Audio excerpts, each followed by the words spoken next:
going to do this talk in English as we are talking about things and ideas worth spreading.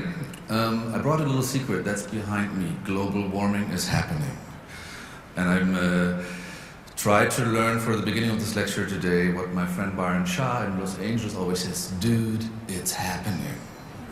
So what we have to do, and when I stepped off the train today, I realized, oh God, I'm going to use a picture with a water problem, in it, and I'm in Hamburg, and I'm going to talk about New Orleans. So yes, we learned today already, humans have settled at the edges of land and water. So global warming and its many, many effects that we will deal with has impact on cities and architecture.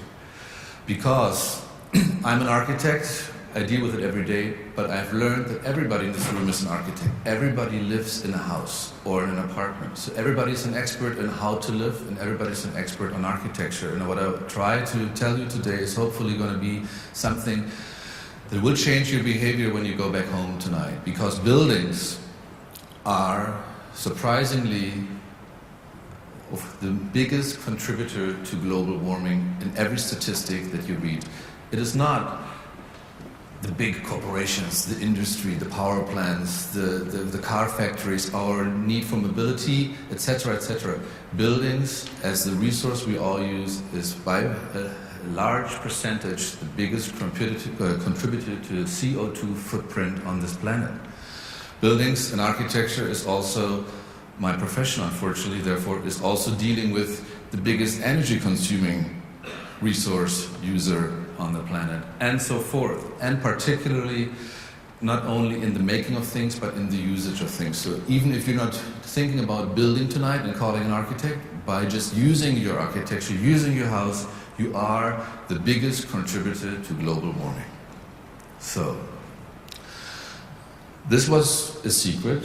Dude, it's happening. We've accepted it. And even those guys have accepted it by now, and they've all failed us in Copenhagen last fall. Even everybody that is a big shot on this planet, the silverback, the gorilla that has the aged hair on the neck, knows it, uses it as an etiquette, is the biggest policy front page in every party program in Germany or the US, but it's a failure problem so far. So what can we do about it? And obviously, I'm again an architect, I'm talking about what we have done and what we are trying to do. But this is hopefully a problem that can zoom out and be an example. 2005, Katrina hit New Orleans, a place ridden with problems by natural catastrophe and man-made catastrophe. New Orleans, unfortunately, is on the map again. Now on the satellite images you see not rainfall, you see a huge oil spill, moving up the Mississippi Delta. But what did we do? Architecture in Times of Need was a project that was created through the outrage of a civil society failing, of policy not being made, of private people having to start helping each other again. In 2005, Katrina was the biggest catastrophe and the most expensive catastrophe that's hit the United States in history till that day. You know all these iconic images that went through the media waves. It's interesting, these iconic images are repetitively still resurfacing. 80% of this city was flooded at its time. It was flooded for a very long time, which is a big problem. People from Hamburg might know this also.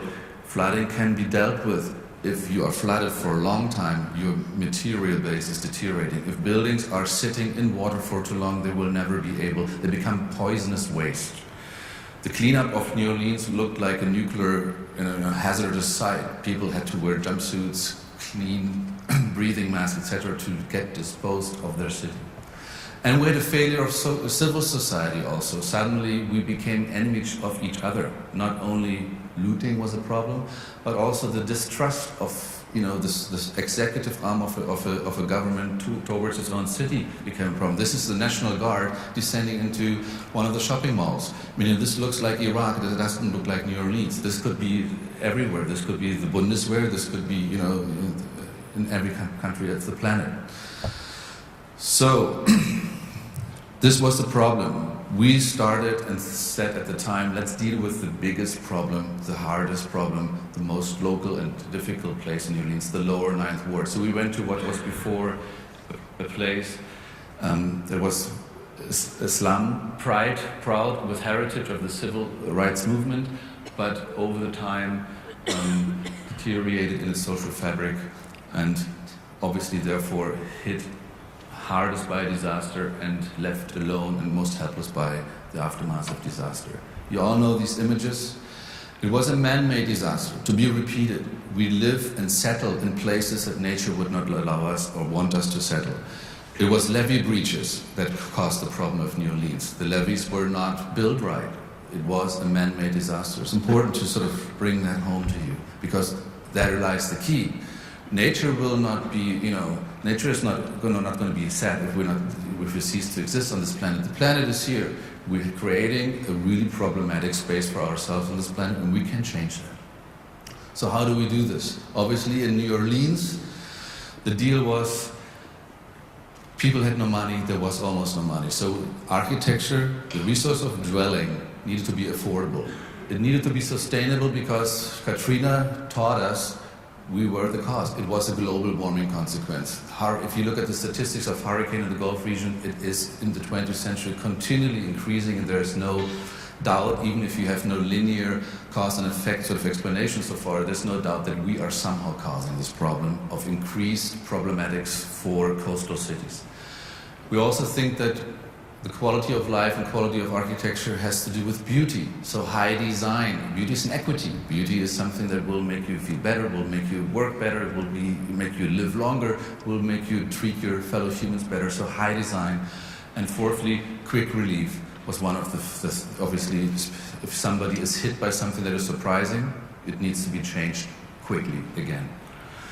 So how do we do this? Make It Right was founded through outrage. The outrage about something that we trusted would work, and it didn't. The Society of the United States. And it was obviously founded by the actor Brad Pitt. And I want to talk a little bit about the recipe of how you can help and how you have to start a campaign. So it does not hurt if somebody with a name and a public recognition is obviously sort of the kick point and the pusher and the beginning point of a campaign. It doesn't hurt if he's not a politician, so he doesn't want anything from you.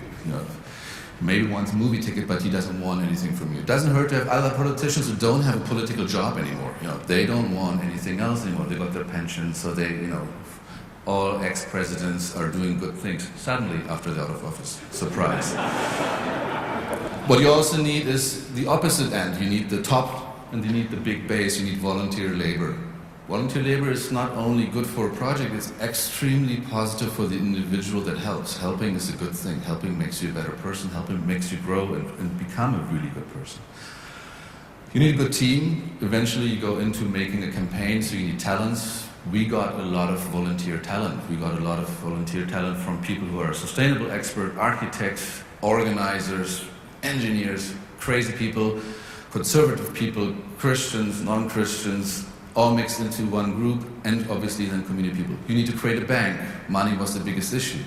So what we did, we created a private bank. People brought their own money, their own equity, their own state funding, insurance money, whatever they had, and we created sounds easier than it was. Over a year, we discussed and then created a system on how we will finance the funding gap that will allow us to build them homes again. Because you need to give them ownership. Ownership means responsibility, means attachment, means them being participants in the process. And then after you have anchored them fiscally into the process, you give them extra money.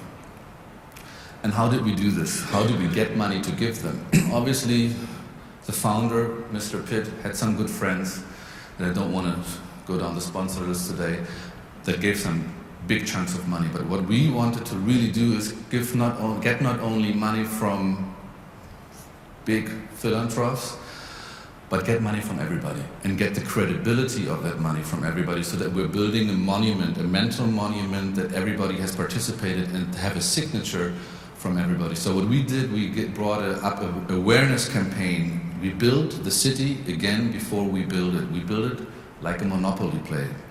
And this play was in one-to-one scale, up for 6 weeks, as if a kid would have thrown out his sort of box of toy blocks that built city with, and had an online campaign, again, with faces that communicate through a televised society into the masses, online campaign that asked for donations, and we raised between $7 and $10 million in increments of $10 bills from millions and millions of people in the US and worldwide. I think we got money from 152 countries donated, not Cuba, not North Korea, and a couple of other places that I did forget.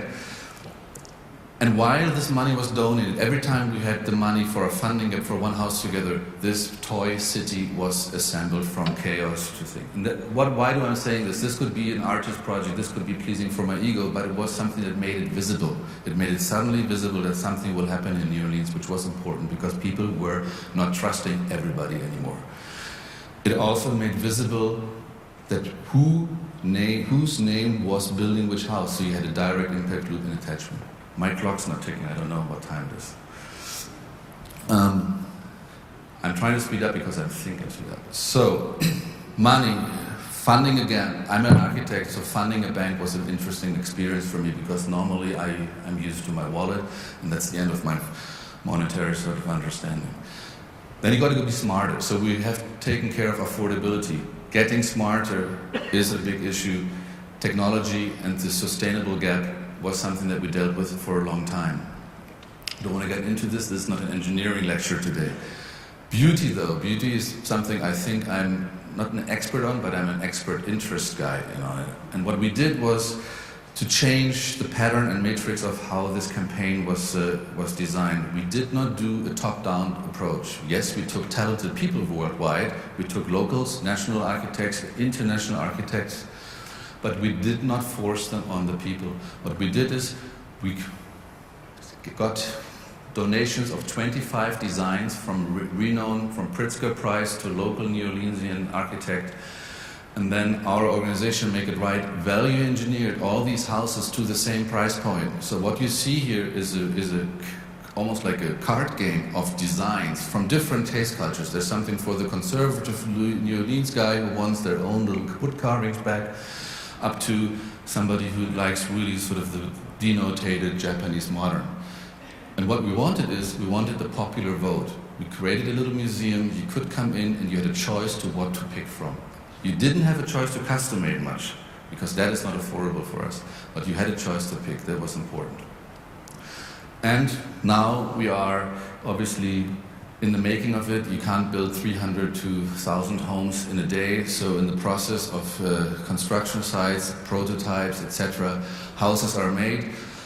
And people are proud, and people come together in community meetings, and what do they do mostly? They have picked their designs, that's over, but they rave about sustainability. Sustainability, therefore, the counter effect to global warming, the counter cost to the problem, is something they start to learn about. They rave about their electricity bills. They come into community meetings and everybody brings their electricity bills and says, $3, and it's March. And so this makes us happy.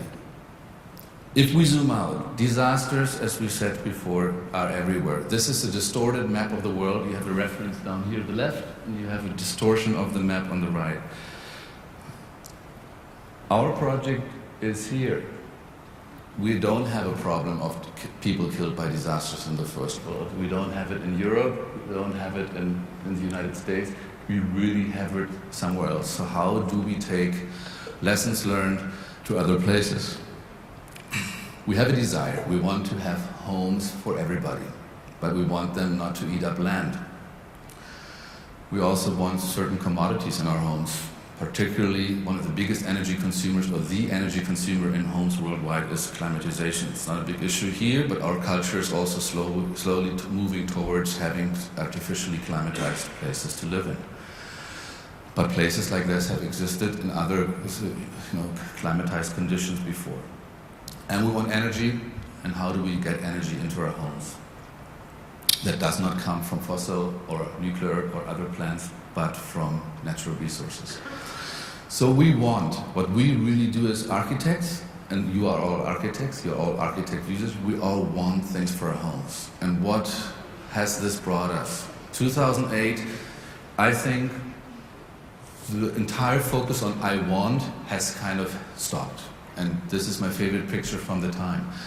And it's not a secret and not such my opinion. It's officially sort of really kind of proven by now that global warming and our systems of market organization is deeply linked, because global warming is a very deeply long-term problem that takes long-term planning. Markets don't work like this. So global warming as we have it today is a market failure.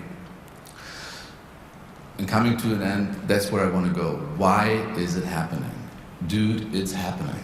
But why do we know about it? Why is everybody quiet and is nodding, you know, this guy is right on the stage, he has it. But why are we not changing our behaviors?